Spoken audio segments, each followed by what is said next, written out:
Bienvenidos a esta sesión de la clase de Derecho Romano. El día de hoy pues vamos a hablar sobre el tema de las acciones en el derecho romano. ¿A qué nos referimos cuando decimos de las acciones en el derecho romano? Pues básicamente pues en esta unidad vamos a hablar un poco acerca del derecho procesal romano, la manera de cómo un ciudadano romano podía interpelar una acción jurídica en contra de otro ciudadano romano, cuáles eran esos formularios, esos procedimientos judiciales que se utilizaban en ese periodo de la época romana. Pero bien, antes de iniciar con este tema, pues es importante que conozcamos acerca del concepto como tal de acción. ¿A qué nos referimos cuando decimos acción? Pero este concepto de acción va ligado a lo que es el derecho romano. ¿Cómo era considerado la acción para los romanos? Pues originalmente en el derecho romano la noción de acción era considerada como un sinónimo de un conjunto de ritos sagrados y procedimientos ineludibles. Este término de acción proviene del latín actio. Hay muchos filósofos que han hablado sobre este tema en específico. Celso vino a definir lo que era la palabra acción y él decía de que acción no es sino el derecho a perseguir en juicio lo que se nos debe. Es decir, pues en otras palabras, quien tiene el derecho tiene la acción. ¿Por qué? Porque la persona perjudicada que siente que sus derechos están siendo ultrajados, violentados, entonces pues tiene que hacer uso de la acción legal para poder pedir lo que en derecho le corresponde.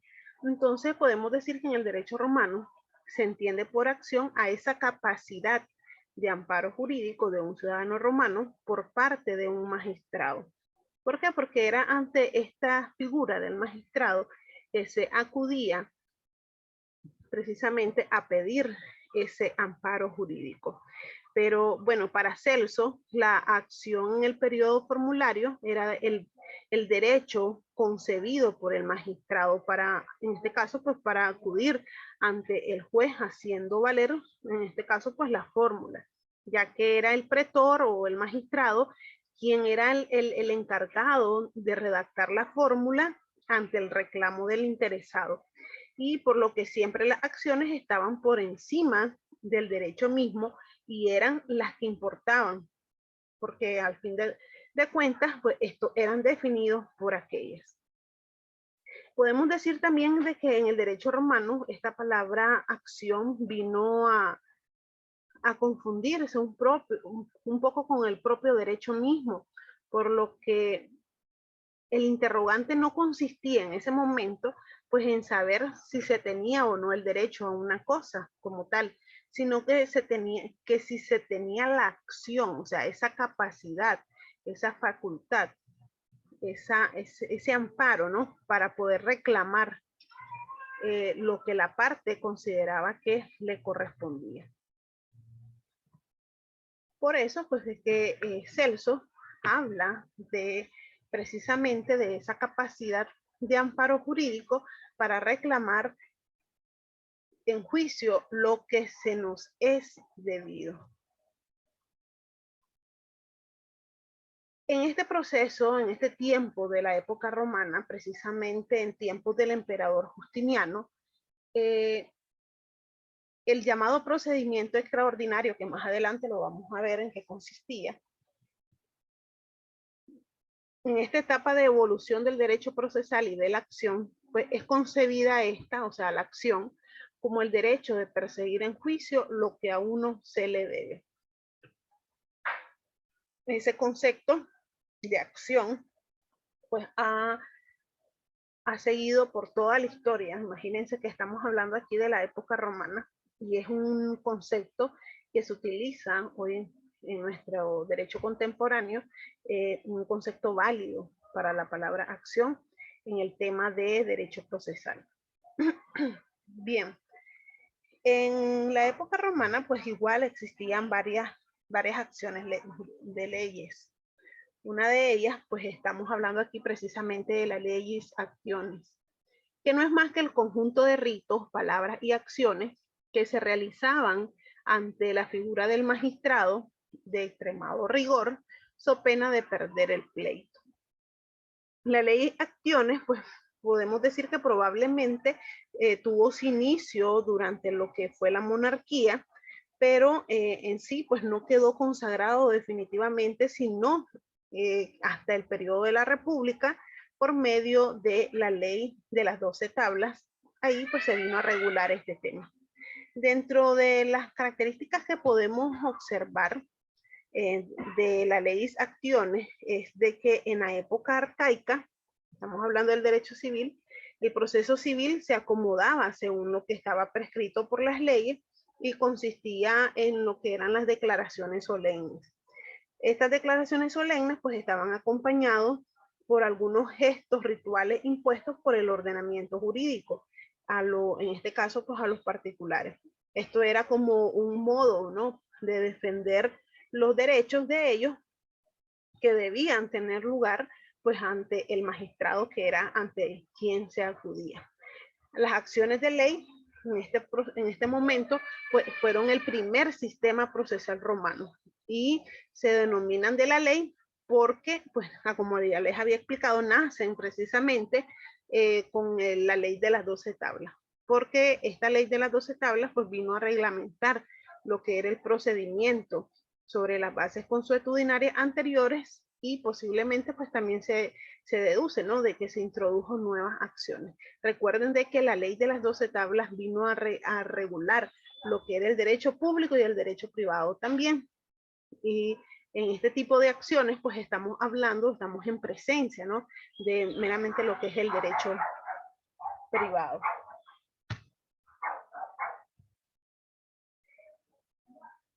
Hablando un poquito también sobre lo que es la ley acciones, dentro de las características como tal de este tipo de procedimientos, podemos decir que es un procedimiento solemne de carácter sacramental, porque recuerden de que estaba reglamentado en la ley de las 12 tablas, se decía cuál era ese procedimiento ritual que se tenía que realizar. Era un proceso oral. En cada una de las fases, la oralidad estaba presente. A pesar de la existencia de dos etapas ante personas distintas, se puede decir que era un proceso sumario porque se resolvía a la brevedad posible las controversias que podían existir entre los ciudadanos romanos. Y en este tipo de proceso, pues la división del procedimiento se hacía en dos etapas. La primera etapa se le consideraba in iure, que es la etapa de conocimiento que se surte ante el magistrado. Y la otra etapa es la apud audicem, o básicamente pues esta consistía en la decisión que se surte ante el juez o ante el árbitro privado. Entonces podemos decir de que este era un procedimiento de carácter dispositivo. Ahora tenemos el otro tipo de procedimiento, que es la etapa del procedimiento per fórmulas. Este tipo de procedimiento se dice que se desarrolló durante la época clásica del Imperio Romano. Este procedimiento únicamente pues era aplicable a ciudadanos romanos, cuando básicamente se usaba cuando las relaciones con extranjeros se hacían más frecuentes en Roma y los juicios pues se vuelven inevitables y nace una nueva magistratura que era el pretor peregrino, que precisamente este pretor peregrino se encargaba de resolver esas controversias entre ciudades y extranjeros, precisamente pues a través de este tipo de procedimiento, el procedimiento per fórmula.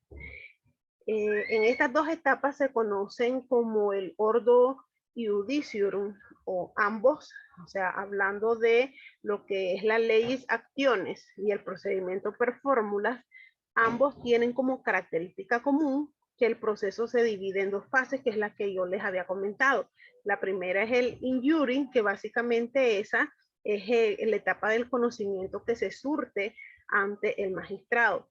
Y la segunda, que es la apud audicem, que se celebra ante el juez y lleva ese nombre, apud audicem o in judicio. Entonces, esas son las dos fases que lleva tanto la ley de acciones como el procedimiento per fórmula. En este tipo de procedimientos está la figura del pretor, que recuerden de que esto lo vimos en las sesiones anteriores. El pretor pues no era más que el que administraba la justicia en ocasiones, a veces fungía como juez. Y el juez, que es el que tenía la facultad de dictar sentencias que resolvía un proceso contrario, y él venía dentro de sus funciones a estudiar las controversias, a absolver o condenar al demandado. Este procedimiento per fórmula se dice, ¿no?, de que el carácter de este sistema es fundamentalmente dispositivo.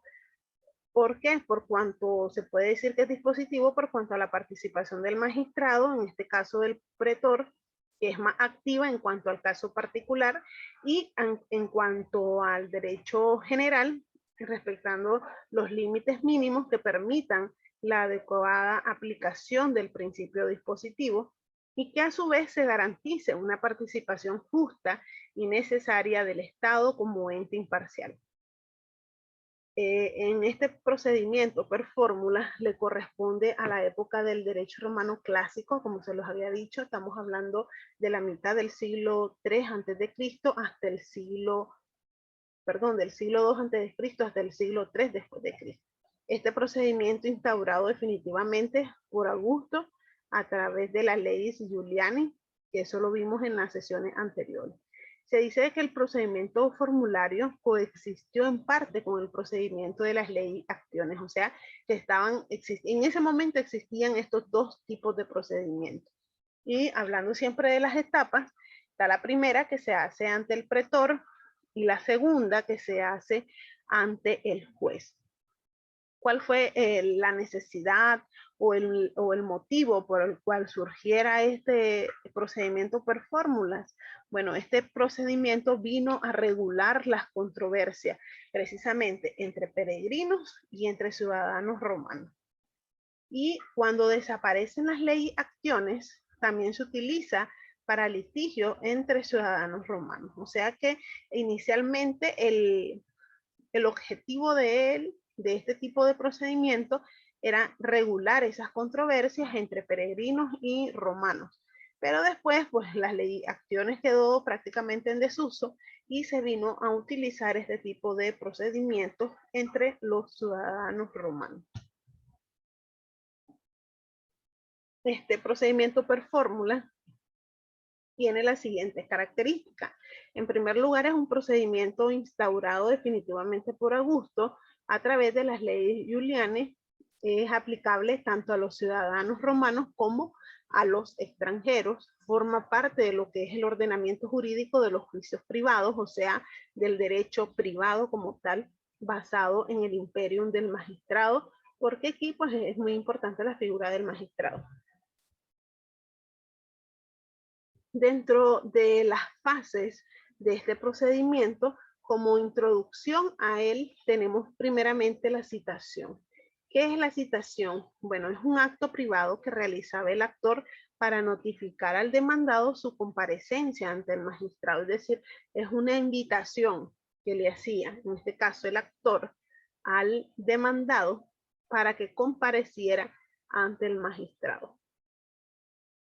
El demandado tenía las siguientes facultades o podía tomar las siguientes decisiones. La primera era acudir a ese llamamiento que le estaba haciendo el actor inmediatamente, ¿verdad? Acudir a la audiencia y otorgar un fiador, asegurando con ello pues que sí iba a comparecer a la audiencia. Y la segunda opción que tenía era ser llevado a la fuerza por el actor en presencia de testigos. Una vez de que se realiza la citación, viene la fase que se le conoce in iure. Aquí tenemos una, dos, tres partes principales.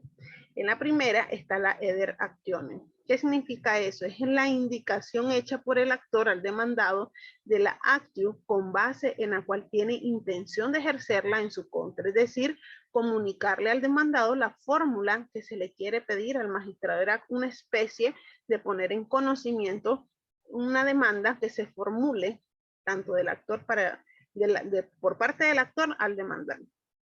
Luego tenemos la postulatio actionis, que esta es la petición que hace el actor al magistrado para que le conceda una acción. Luego viene el interrogatio injuri, que a fin de comprobar la verdad de determinado hecho, el actor o directamente el magistrado ponían al demandado a un interrogatorio. O sea, se le interrogaba, en este caso al demandado, sobre la cuestión o el tema que se estaba debatiendo en el proceso. Y luego pues venía la redacción de la fórmula, que es un acto de las partes, pero no es un contrato. Resume las dos declaraciones de las partes, la pretensión del actor y la oposición o excepción del demandado. Ambas van unidas en el documento sin que se fundan, solo se complementan. Entonces, esa era la fase injury. ¿Cuáles son las partes principales? La nominatio iudicis, el demonstratio, el intentio, el adjudicatio y el condenatio. Son las partes principales del performance. Las partes accesorias pues venían a ser la proactore, que es la parte destinada a limitar o a concretar el objeto del litigio, el pro reus, que son las alegaciones del demandado, cuando el magistrado le pregunta, las excepciones, y luego tenemos la fase de la litis. La litis, pues en otras palabras, es el pleito como tal, o sea, el juicio como tal. ¿Cómo empieza la litis? Pues con la contestación por parte del demandado, es la aceptación de la fórmula de las partes, en donde el magistrado expide un decreto por el que otorga acción a la fórmula. Una vez de que se da esa contestación, pues se pasa a la segunda fase, que es la apud iudicis. ¿Qué pasa en esta fase? Bueno, aquí se termina ya la parte del trabajo del magistrado y ya pasan a la comparecencia ante el juez. Es la lucha por probar los argumentos de hecho y de derecho en que se funda la acción y la excepción, o sea, la demanda y la contestación de la demanda. Varias fases en forma clara y en orden componen esta instancia. Aquí podemos ver ya básicamente lo que es el juicio como tal. Aquí se hace lo que son la demostración de todas las pruebas y se dicta sentencia una vez de que ya haya terminado el proceso. Luego de esta fase pues viene la ejecución de la sentencia, que una vez que el juez dicta la sentencia, el demandado puede optar por acatarla. Y pues al igual de que hoy en día las sentencias pueden hacer uso de los recursos. En aquel entonces pues también existían los recursos que se le conoce leder actionem. En este caso la parte afectada por la sentencia puede impugnarla, es decir, determinar que se dictó injustamente y solicitar la no ejecución de la misma. Obviamente pues estas vías tenían requisitos para utilizarse, no era solo así por así. Luego tenemos el otro tipo de procesos que es el cognatio extraordinario. Básicamente es el proceso extraordinario. El proceso extraordinario, este se aplicaba en casos de excepción. Por eso es el nombre que se le dice extraordinario. Esto era para resolver básicamente las controversias que se podían suscitar en relación con instituciones de nueva creación y también pues se introdujo y fue aceptado en la práctica judicial de las provincias. Esto se hizo a partir del emperador Diocleciano en el año 342 después de Cristo y es derogado por el procedimiento por formulario. Aquí un solo magistrado conoce todo el proceso, evitando que las sentencias perdieran total la credibilidad. Ese fue el motivo, el origen del procedimiento. Dentro de las características de este tipo de procedimiento extraordinario, podemos decir que es escrito en todas sus fases. Se eliminan lo que son las etapas injury y la apotilludicing, que estaban en la otra. Las partes carecen de la facultad de elegir un particular. La estructura de la administración de justicia es jerárquica y piramidal. Las partes son responsables de elaborar sus escritos procesales por medio de un profesional idóneo, en este caso un procurador. Aquí si se fijan ya vamos acercándonos más a lo que es un proceso judicial normal. Y los efectos de la litis contestatius pues se distribuyen entre lo que es el acto de la notificación y la sentencia. Además de esas características podemos mencionar que se desarrolla, como ya les había dicho, ante un magistrado y juez, o sea que él mismo conoce todo el proceso. Este magistrado juez instruye, conoce y resuelve el asunto. Al ser el magistrado juez un delegado del emperador y por ende del Estado, los gastos de vengado en juicio deben ser cubiertos por las partes. La citación del demandado reviste un carácter semioficial. El demandado puede ser citado en forma privada. Los trámites procesales deben ser por escrito. El actor debe presentar con el escrito de demanda las pruebas en que intenta valerse y lo mismo debe hacer el demandado en su contestación. Ya se va pareciendo más a lo que ya es un proceso como tal. Prevalece la prueba documental sobre la testifical, que es un principio que hasta el día de hoy pues sigue vigente. La sentencia, al igual que en otros procesos, pues puede también ser impugnada mediante lo que es el recurso de apelación ante el magistrado juez superior jerárquico. Entonces, aquí ya vamos viendo características que se van asemejando más a lo que son los procesos judiciales que conocemos hoy en día. ¿Cómo se desarrolla este tipo de procedimiento? Primero tenemos la litis denunciatio, que básicamente pues viene siendo igual a es un acto por el cual el demandado es llamado a juicio, es decir, con un escrito en el que se expone la forma sumaria, las pretensiones con base en las cuales el actor intenta actuar en juicio. O sea, no es más que un escrito parecido, ¿no?, a lo que conocemos hoy como una demanda. Luego viene la comparecencia de las partes ante el magistrado. Aquí ya se le pone fecha, términos, como por ejemplo, aparecen de 10 a 20 días desde Justiniano a partir de la notificación. Las partes o sus procuradores comparecen ante el magistrado en el día y las horas fijadas. Luego tenemos la litis contestatio, que en este caso pues a las partes y los abogados juran procesalmente que les asiste el derecho, fijándose con ellos las pretensiones de las partes.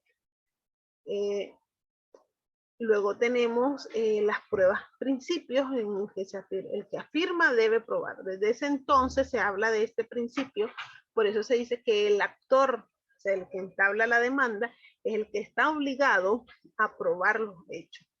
Y por último, pues la sentencia, que no es más que la decisión de, en este caso, del magistrado juez sobre el acto como tal. Se le lee la sentencia a cada una de las partes y en este caso, pues ese es el desarrollo del procedimiento. Luego se pasa a lo que es la ejecución de la sentencia y igual que en el otro, pues también si a un caso una de las partes no están de acuerdo con la sentencia, pues se pasa a las vías del recurso, en este caso la apelación. Que en este momento, pues en la apelación surge la facultad de la parte perdedora de apelar la sentencia, es decir, de hacer que se repita el juicio delante de un magistrado con grado más elevado del que dictó la sentencia. Vamos a ver ahora lo que son las acciones civiles, las pretorias e interdictos en materia de sucesiones. O sea, cuando hablamos de sucesión, pues recuerden que estamos hablando de aquí los bienes que suceden, o sea, qué suceden con los bienes después de la muerte del causante. En este caso estamos hablando de los tipos de acciones del derecho sucesorio de Roma.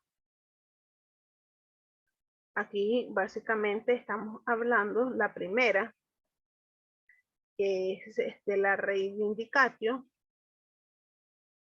Estamos hablando también de este tipo, la reivindicatio existe cuando se actualiza un incumplimiento en relación con un legado, o sea, con un tipo de disposición que dio el testador a la hora de ejercer su testamento. Es la principal acción in rem porque es la sanción del derecho más completo que se puede tener sobre una cosa. Y en este caso, pues, es el derecho de la propiedad. Luego tenemos la actio ex testamento, que esta viene siendo una acción personal que el legatario podía dirigir contra el heredero en caso de incumplimiento relacionado con un legado. Tenemos la petitio hereditatis, que esta es una acción por la cual el heredero quiritario reclamaba la herencia en su totalidad a cualquier persona que estuviera en posesión de ella para recuperar algún bien determinado, en este caso pues de la herencia. Y tenemos la querella in officiosi testamenti, que es una acción creada por los tribunales de los centuribi. Por virtud de esta acción, los ascendientes, descendientes y en determinadas circunstancias, los hermanos del difunto que no hubieran recibido por vía testamentaria más de la cuarta parte de los que habrían recibido por vía legítima, estos podían reclamar esa anulación del testamento para recibir entonces pues la porción de la herencia de acuerdo a la vía legítima. Y por último tenemos la acción ad suppleandam legitimam, que esta pues consistía, era como una consecuencia obligar al heredero testamentario que hubiera recibido más de la porción legítima que le correspondía a completar la porción del heredero que hubiera recibido menos. O sea, era como poner equitativamente las partes iguales de la herencia.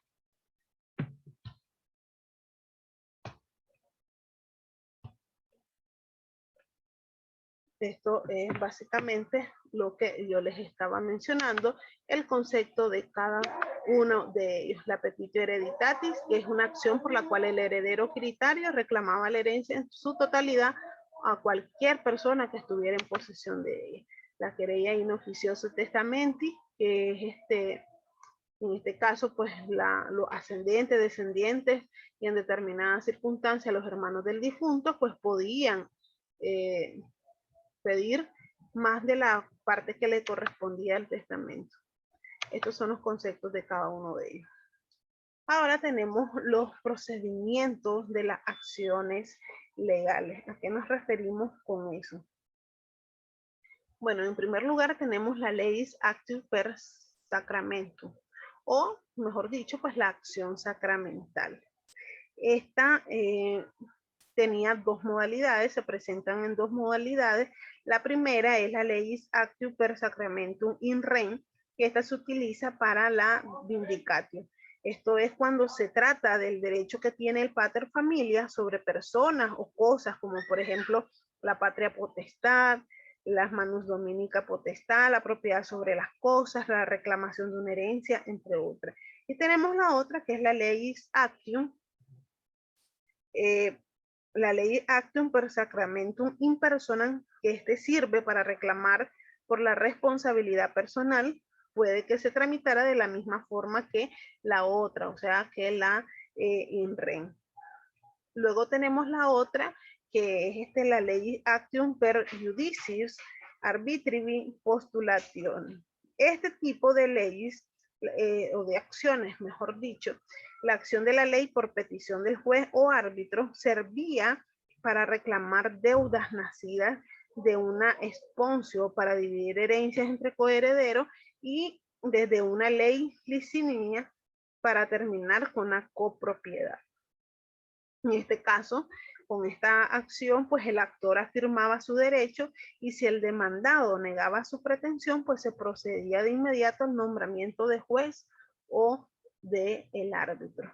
Luego tenemos la otra, que es la leis actium per conditionem, que esta, pues la acción de la ley por emplazamiento fue creada con la lex cilia y se utilizaba pues para reclamar deudas de dinero.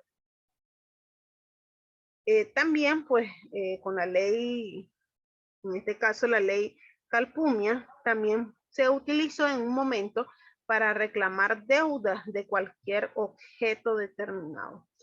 Luego tenemos la Leis Actium per Manus, este tipo de acción de la ley por aprehensión corporal es ejecutiva. La manus se ejercía 30 días después de haberse dictado la sentencia o bien de haber reconocido el demandado la pretensión del actor ante el pretor. El acreedor conduce al deudor ante el pretor y ahí hace la imposición de la mano sobre el hombro del demandado. Este no puede desasirse, pero puede presentarse un tercero y discutir con el ejecutante sobre la procedencia de la imposición de la mano. Y por último tenemos la leis actium, en este caso per pignores capiones. Este tipo de acción de la ley fue la acción de la ley por la toma de la prenda. Es un medio de ejecución al igual que los otros y puede celebrarse sin la presencia del pretor, en ausencia del demandado y en días inhábiles también se puede realizar. En este caso, con esta ley se concede como el cobro de créditos religiosos, fiscales y militares. Y también se concedía a favor de los publicanos o cobradores de impuestos contra los que debían algún impuesto. En sí, este consiste en el aseguramiento de los bienes del deudor por parte de un acreedor sin ningún tipo de intervención. Estos eran los 5 tipos de leyes acciones que existían en la época romana. Bien, hemos llegado al final de esta sesión. Muchas gracias por la atención prestada. Como siempre, les recuerdo, entren a la plataforma, lean la lectura complementaria, vean el video complementario para afianzar conocimientos. Gracias por su atención.